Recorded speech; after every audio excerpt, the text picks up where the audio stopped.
I've not had the chance to meet, my name's Charlie, and I'd like to welcome you all here today to celebrate Jenn Siemens' life well lived.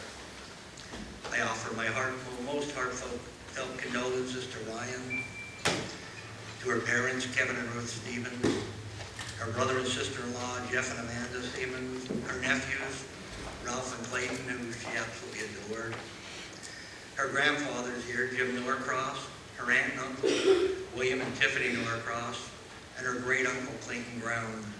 And if there's family here that I missed, I do apologize. I didn't get everybody's name, I don't think. We say that the hour of death cannot be forecast. But when we say this, we always imagine that hour is placed in some obscure, distant future.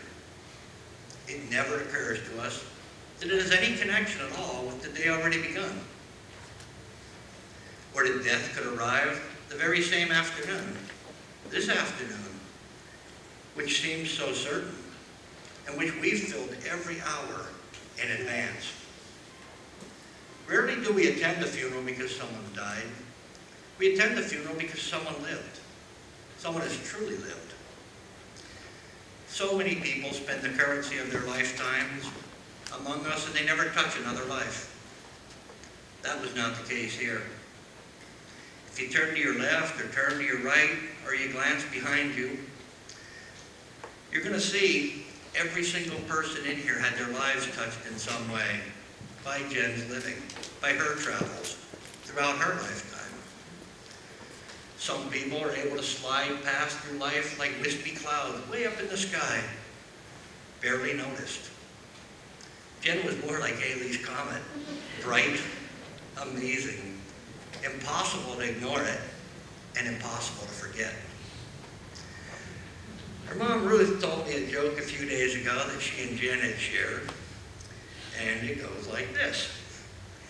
Jenn Siemens was a lovely girl. She had her mother's eyes. She kept them in her glove box. Yep. That's a perfect example of Jenn's humor. And she and her mom spent a long time laughing about that. It was on a bumper sticker, I believe, that Ruth told me she saw that. And all I can think is, I guess that truly bad humor really is genetic.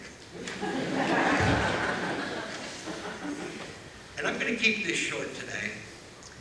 When I started writing this sermon a few days ago, I took a few minutes break and got a drink. I logged on to Facebook. I was absolutely stunned by the things being written about Jenn. There were more than 1,000 postings. Many of the thoughts that I had penned were already posted there, written by others. And probably many times they were far more eloquent than what I could have hoped to accomplish. I thought how amazing it was that this 28-year-old young woman brought forth these beautiful words from all these different people. Amazing perhaps, but to those of us who knew Jenn, it certainly was not a surprise. That's the real tribute today to Jenn. And while my words today may truly add little, I really am here today to do my best. And I would like to encourage everyone to keep posting their stories on Facebook. Jenn's family is printing them out and keeping them as something to look back at through the years. And again, for future generations in the Siemens family, to maybe get to know a little bit about who Jenn was. When Jenn was young, she was just a bit shy. For those of you who knew her back then, she was very shy, evidently. She'd hide behind her dad when they went to McDonald's. She'd whisper her order to him, and then he'd pass it on to the counter worker. So, hearing that, you can imagine Kevin and Ruth's surprise when Jenn came home from school one day her freshman year, very excited, and announced, "I'm trying out for the cheerleading squad."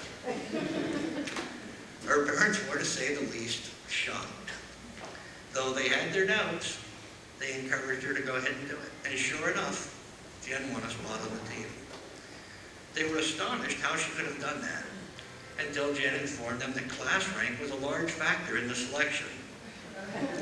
Jenn was number 1 in her class. Thus, Jenn was a cheerleader. And I'm sure that we would all agree that it does seem rather odd to imagine that shy young girl as a cheerleader. of us who knew Jen and worked around Jen all recognized what an absolutely remarkable mind she had been blessed with. Some people thought she had a photographic memory, and it's entirely possible that she did. Of course, sometimes though, this was often as much a curse as it was a blessing to her parents. Jen never forgot anything. And at one point, a very young 8-year-old Jen asked if they could get a dog. And Kevin decided, I know how I can placate her and postpone this. He promised her that once he got out of the military and they were settled down, sure, she could get a dog. So the years went past. Kevin's finally able to retire and informs the family that they're going to be moving to Nebraska. Now, he had long forgotten that promise that he had made all those years earlier. Jen had not. As Kevin made his announcement, Jen looked up at him, the first words out of her mouth, good, now we can get a dog.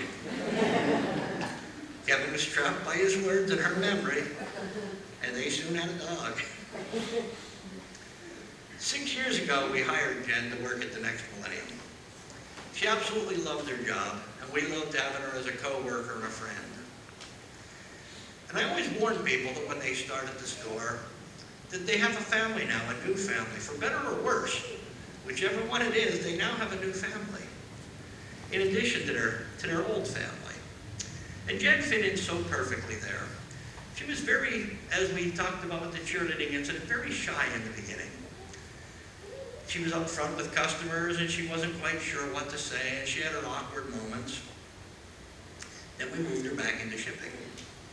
And I am going to tell you, I have never seen a better shipping person than Jen. Again, her unbelievable mind came into play so often. You could ask Jen about an order for Joe Smith from 3 weeks ago, and she not only knew if it had shipped, but she knew what it was and if it had arrived yet.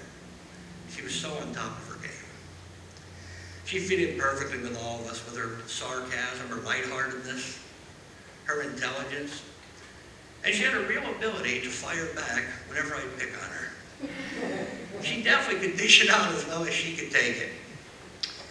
Sometimes when she'd give me a hard time, I'd ask her, whatever happened to this sweet, shy, quiet girl I hired? And as you can imagine, Jen being Jen, she'd look at me and say, you know, she never actually worked here. She and Cindy had a phenomenal working relationship. Each one seemed to really make the other one stronger. It was a mother-daughter type relationship where they just couldn't wait to see each other every day and relate stories. And Cindy was thrilled to no end recently to see something that Jen had posted on her Facebook. She wrote, I'm glad I worked someplace where I could show up a little late, say, sorry, I was reading and had to finish the chapter, and Cindy would understand.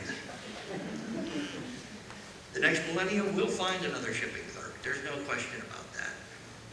But I cannot imagine how we're going to find another Jen. That's the part that's impossible to replace. We can take some comfort in knowing that Jen did not suffer. While the accident was very, very traumatic, her involvement in it was over instantly. And one of my favorite authors, a man named Mark Helprin, wrote in A Soldier of the Great War, a quote that I just absolutely love and I want to share with everyone today. And I think it's really applicable here. It says, perhaps passing through the gates of death is like passing quietly through the gate in a pasture fence. On the other side, you keep walking without the need to look back.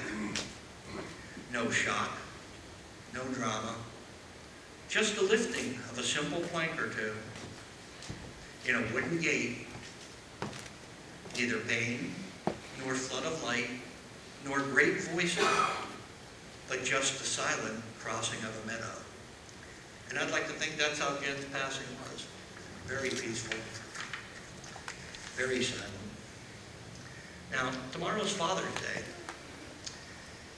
and my heart goes out to her father. I can't imagine going to a Father's Day without my daughter. And there'll be a huge void for them this Father's Day and all other Father's Day. Jen loved to plan parties. And she would definitely have been cooking up for something for Father's Day and probably combining it with her brother Jeff's birthday.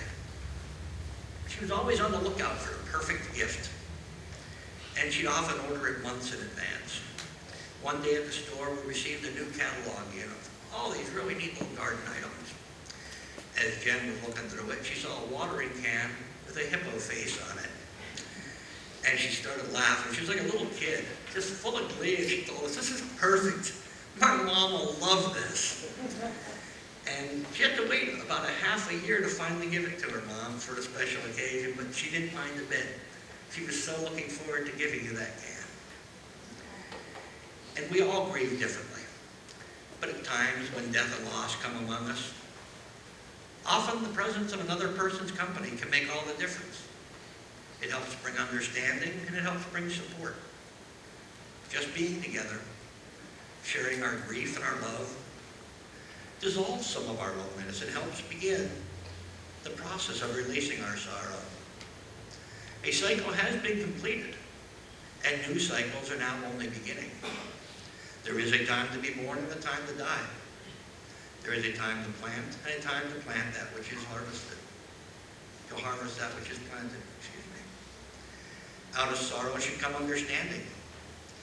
Through our sorrows we join with all of those throughout time before us who have had to suffer, and all those who will yet have to do so. Let us not be gripped by the fear of death. If another day is added to our lives, let us joyfully receive it, but not let us anxiously depend on our tomorrows. Live in the moment.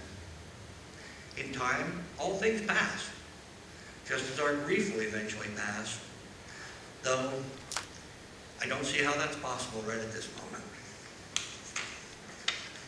I assure you our grief will not end today or tomorrow.